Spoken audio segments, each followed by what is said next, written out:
Alors, faut-il s'étirer, s'assouplir, s'étirer avant l'entraînement, s'étirer après l'entraînement, s'assouplir avant, s'assouplir après? Je vais essayer de répondre à cette question qui est un peu récurrente et les gens n'ont pas souvent de réponse adéquate. Alors, l'étirement et l'assouplissement sont deux choses vraiment différentes et n'ont pas la même fonctionnalité. L'étirement porte bien son nom, l'étirement sert à s'étirer, c'est-à-dire va permettre de tirer le muscle. Donc pour moi, on peut le pratiquer avant l'entraînement, en étirement actif léger pour mettre le muscle en ordre de marche. Alors il faut savoir que lorsque j'étire le muscle, on considère, cela correspond à lorsque par exemple vous avez une éponge, vous avez une serpillière, vous la tordez, vous la tirez, donc tout le sang qui est à l'intérieur va être évacué. Donc on peut s'apercevoir que dans ce cas-là, l'étirement il peut être relativement utile après un effort violent.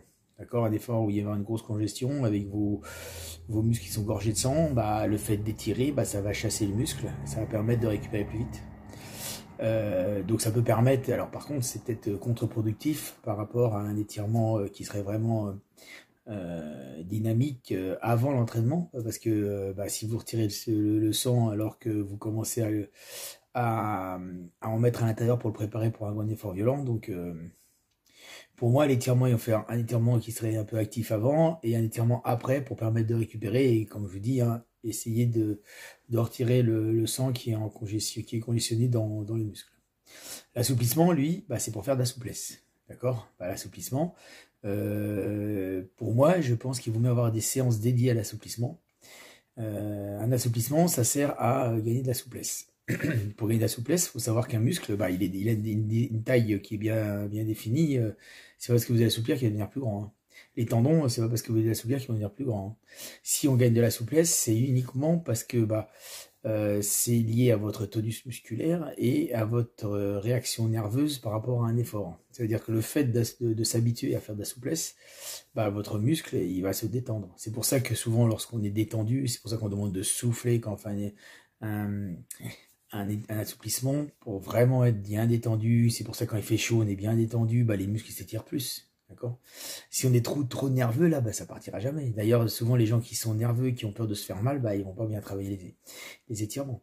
Donc, un assouplissement après l'entraînement, ça peut être relativement dangereux parce que bah, votre muscle il a été tiré, il a été échauffé, il est vraiment au maximum de sa souplesse. Et bah, derrière, si vous faites un effort violent pour l'étirer encore plus, bah, ça peut être dangereux. Bah, ça peut passer.